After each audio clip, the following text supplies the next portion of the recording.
When co-founder Jack Dorsey returned to Twitter as chief executive in 2015, he made it clear the social media company needed to constantly reinvent itself. The world needs a Twitter that not only remains relevant, Dorsey said during a conference call that year, but thrives and continues to redefine what came before it. On Monday, Dorsey handed that undertaking to Parag Agrawal, Twitter's chief technology officer and an architect of the company's effort to create a decentralized and open standard for the social media industry.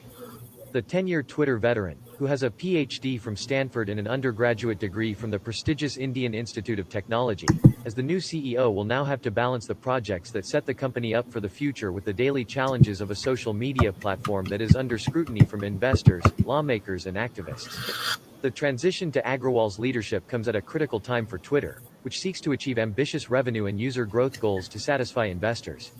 Some investors had complained that Dorsey wasn't fully focused on those targets because he also runs Square, a digital payments company that he co-founded. Twitter's goals include doubling annual revenue to at least $7.5 billion and adding more than 100 million monetizable daily active users by 2023. The company currently has 211 million daily users who see ads. The company didn't comment for this story beyond pointing to its press release on the transition and statements from Dorsey and Agrawal. To rope in and retain new users, Twitter has been experimenting more than ever with new features and looking beyond ads to make money.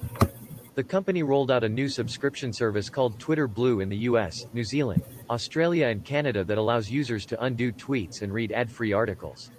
It has also been exploring tipping, newsletters, live audio and incorporating cryptocurrency into its service. Twitter is in the midst of shaking up its business model, Jasmine Enberg, a senior analyst at eMarketer, said in a statement. The ad world is facing real challenges with the new targeting and privacy initiatives, and Twitter is experimenting with new revenue streams to augment its ads business and meet the aggressive revenue goals it set last February. The next CEO will have to face the challenge of making good on those goals. Twitter's business challenges include issues beyond its control. Changes that Apple introduced to improve privacy on its iOS mobile operating system have made it tougher for advertisers to measure the effectiveness of their marketing campaigns. That's affected revenue at social media companies, including Twitter. The company hasn't detailed how badly Apple's changes have affected its business, but acknowledged they had a modest impact on its third-quarter revenue. Meanwhile, Twitter continues to face stiff competition from tech companies such as Facebook, which recently rebranded as Meta, as well as Google, TikTok and Snapchat. The world is watching us right now, even more than they have before, Agrawal said in a note to Twitter's employees that he tweeted out Monday. Increased scrutiny. Outside of business, Twitter and other social networks have been dealing with criticism from lawmakers and advocacy groups. In March, Dorsey appeared alongside Facebook CEO Mark Zuckerberg and Google CEO Sundar Pichai at a testy congressional hearing on misinformation, tech addiction and the impact tech companies have on children's screen time. Members of Congress repeatedly interrupted the executives, who avoided providing yes or no answers to questions. Dorsey pushed back on accusations the company censors conservative speech following Twitter's decision to block Donald Trump, in his final days as president, because of concerns his remarks would incite violence after the January 6 Capitol Hill riots. The executive was also challenged about how Twitter decided to block an October 2020 story in the New York Post about Hunter Biden, son of President Joe Biden. Dorsey acknowledged Twitter's handling of the article was a total mistake. Scrutiny of social media companies spiked again this fall after Frances Haugen, a Facebook product manager turned whistleblower, leaked a trove of internal company documents to Congress and the U.S. Securities and Exchange Commission. The document drop prompted renewed attention, as well as congressional hearings, on social media's effects on society. Lawmakers have held a series of hearings on child safety that included Facebook, Snapchat, Google-owned YouTube and TikTok. Instagram CEO Adam Mosseri is expected to testify before Congress the week of December 6 for the first time. Agrawal, who worked at AT&T Labs, Microsoft and Yahoo before joining Twitter, now has to worry that he'll have to represent the company if it's called to testify.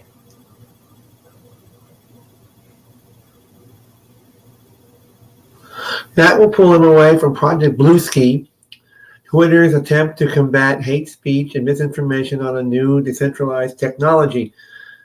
With social media under increased public scrutiny due to mental health and misinformation issues, Forrester Vice President and Research Director Mike Prolux said in a statement, Prag's focus will be torn from product and platform design towards policy decision-making. It was hard to stay close to family until Facebook Portal. Its smart camera keeps up with the kids on video calls, and it's designed for them to be heard loud and clear. But the best part is how close we all feel. Give the gift of a deeper connection. Facebook Portal. Share something real. Jack Dorsey is stepping down from Twitter. Who will take over the company and what led to Dorsey's decision? I'm Abrar El-Hiti, and this is your Daily Charge. I'm filling in for Roger today, and I'm joined by CNET editor-at-large Ian Scher. Welcome, Ian. How you doing? I'm doing well. How about you? It's this period after Thanksgiving where we are all kind of figuring out what to do with all the leftovers, right? So there's always more mashed potatoes than you want. Always. And not enough turkey. I don't know why. And this year we're on a cranberry sauce deficiency. So making turkey sandwiches is a little tougher than in years past. I don't know why. We didn't even make cranberry sauce. You're a little ahead of the game. Wow. Yeah. Well, I have to say, I didn't make it. My wife made it. She is incredible. So that sounds delicious. And it is delicious. Well, I believe in you finding a way to make it happen.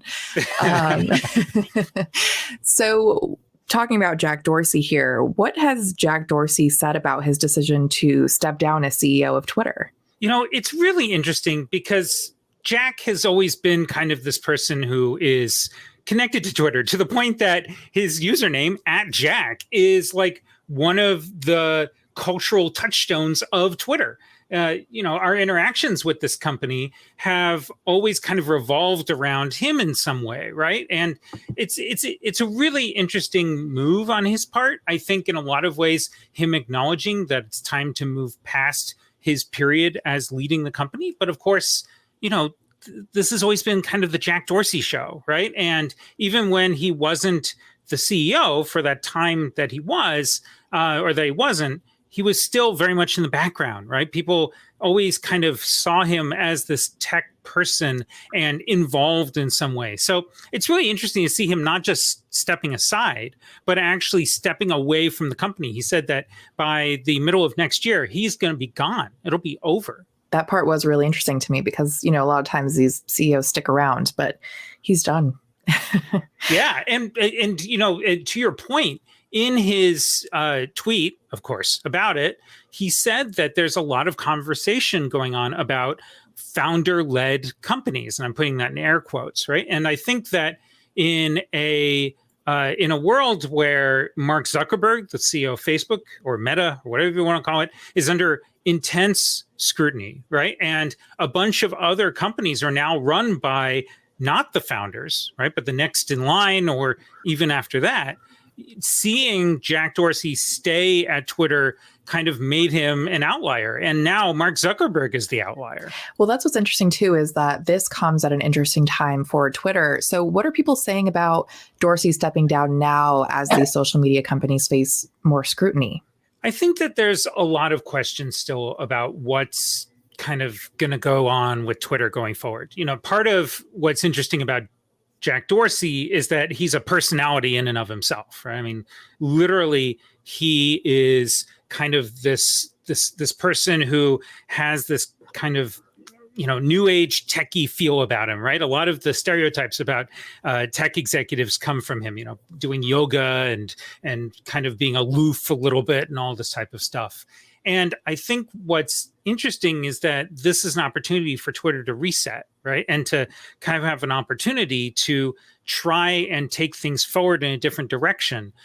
All of these conversations about what is a healthy conversation on Twitter, what is good content moderation, what is bad behavior, and what should we allow? All of these things have gotten really messy under Jack Dorsey. Admittedly, they've gotten messy everywhere. They've gotten messy on Facebook and everywhere.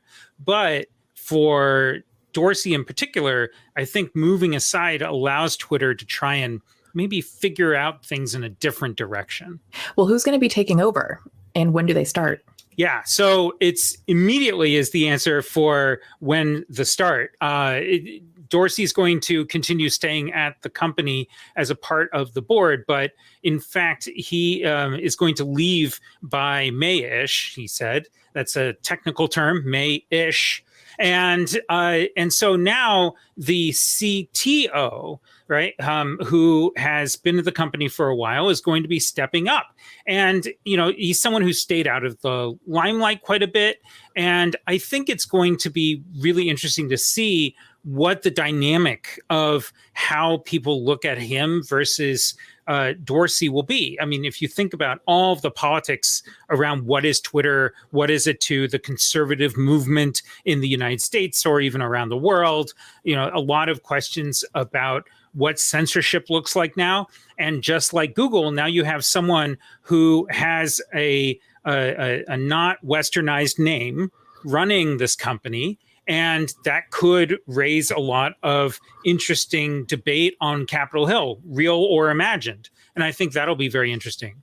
The timing is really fascinating because, Dorsey's been at the company for 16 years, he says, almost 16 years. And wow, a lot has changed in terms of how we use social media and how we see social media. So I'm interested to see how this will unravel, really, how it will continue. Yeah. And I think that what's interesting, also worth noting, I want to bring up, is that his name is Parag Agrawal. I hope I'm saying that correctly. But what's interesting about this guy is that he's been with Twitter for the last decade. So very much like Tim Cook was at Apple for a very long time. And even Satya Nadella was at Microsoft for a very long time. This isn't someone who's being brought over to be kind of the new adult in the room, right? This guy's been there for a while. And Dorsey even said he believes in this guy to his bones, right? So I imagine that while there is a lot of opportunity for change, we'll also probably see some kind of consistency for a while. Absolutely. Well, I'm looking forward to seeing what else we learn as the days continue. Ian, thank you so much for joining us. You can check out our coverage on cnet.com. If you have any questions, hit us up on Twitter at The Daily Charge, or sign up for direct text messages from Roger by heading to cnet.co/dailycharge. And if you liked what you heard, please rate and subscribe to the podcast. It really helps us out. For The Daily Charge, I'm Abrar El-Hiti. Thanks for listening.